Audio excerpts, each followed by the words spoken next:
प्यारे साथियों प्रणाम। आपका श्रीम कमला विजरेश्वरी ज्योतिष केंद्र चैनल में स्वागत है।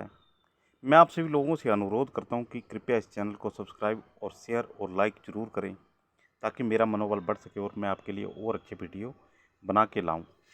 ये जो मैं आप लोगों के सामने वीडियो बनाकर लाता हूं ये बिल्कुल सत्य के करीब होते हैं और बिल्कुल जो सच्चाई है यूनिवर्स की वो मैं आप लोगों के सामने पेश करता हूं।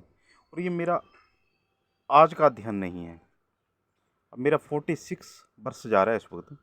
ये मेरा पूरा आज तक का जो मैंने मंथन किया अपने जीवन में उस मंथन को आप लोगों के सामने लेकर आता हूँ और ये बिल्कुल आप ट्रू पाएंगे जब इसकी गहराई में जाएंगे।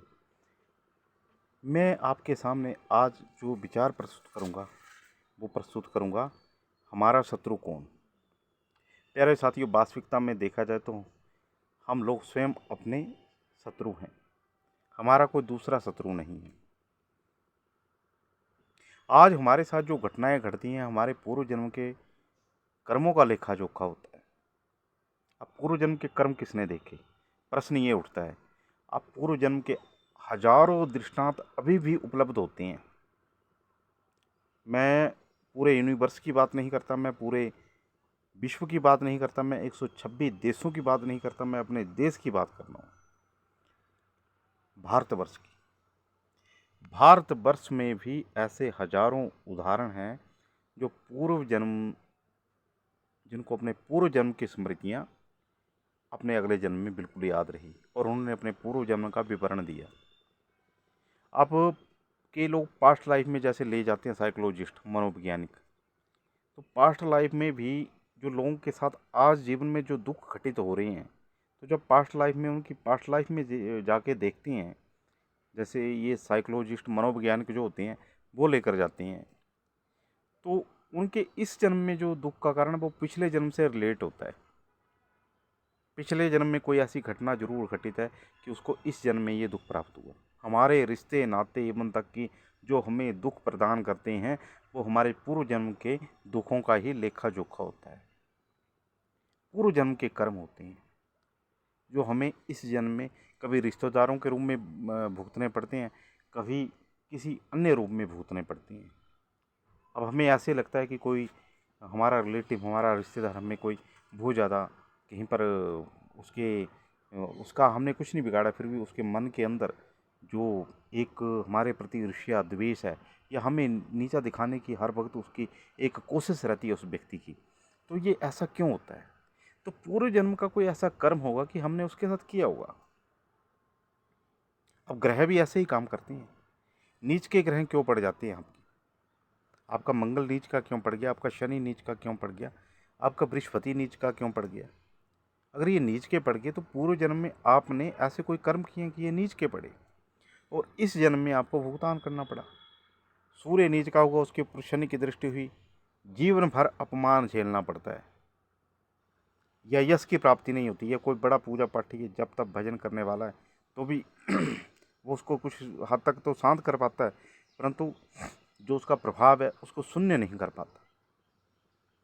तो कहीं पर हमारे जो इस जन्म में हमारे साथ जो घटित हो रहा है, हमारे पूर्व जन्म के जो कर्म हैं वो उसके लिए उत्तरदायी हैं।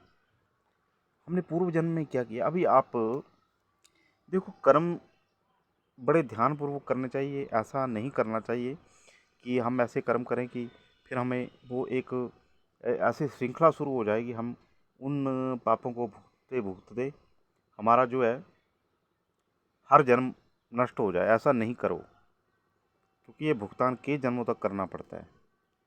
आप अब आप पीजीआई चले जाओ, बड़ी दूर नहीं जाना, वहाँ पे जाके देख लो कोई किसी की टांग ऐसे लटकी हुई है। मैं तो एक बार ऐसे जाना हुआ वहाँ पे, किसी कारण बस कोई मेरा ऐसा कोई कोई बुरा समय था कि मेरे कोई रिलेटिव वहाँ पे, तो वहाँ पे मेरे को जाना पड़ा। तो ऐसी परिस्थितियाँ होती हैं कि कोई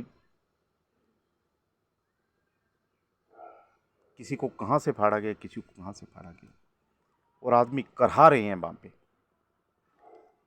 तो हमारे जो पूर्व जन्म के कर्म हैं, ऐसे किया होगा हमने पूर्व जन्म में, जो ये ऐसे भुगतान करना पड़ता है।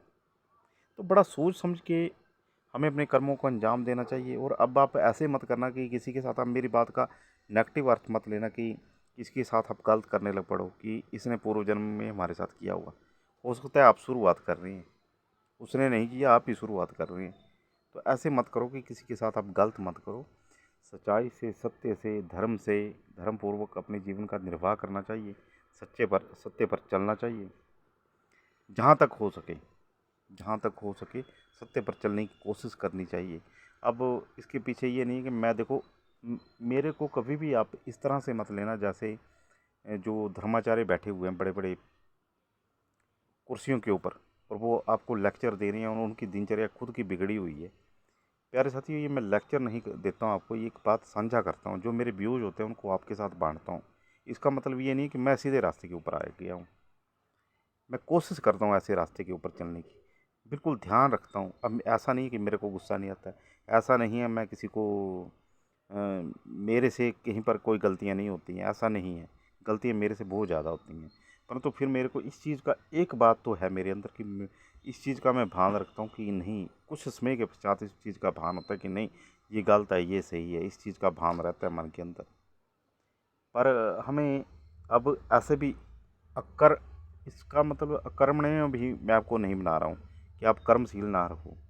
अगर आपके साथ कोई गलत करता तो हो सकता है वो इसी समय में वो उस श्रृंखला को शुरू कर रहा है। तो अन्याय को तो बिल्कुल नहीं सहन करना है। अन्याय अगर आपके साथ कोई करता है तो उसके लिए आपने मुंह तोड़ जवाब देना है, पर वो कैसे देना है, बिल्कुल अनुशासन में रह के शांत रहकर लड़ना सीखना चाहिए हमें।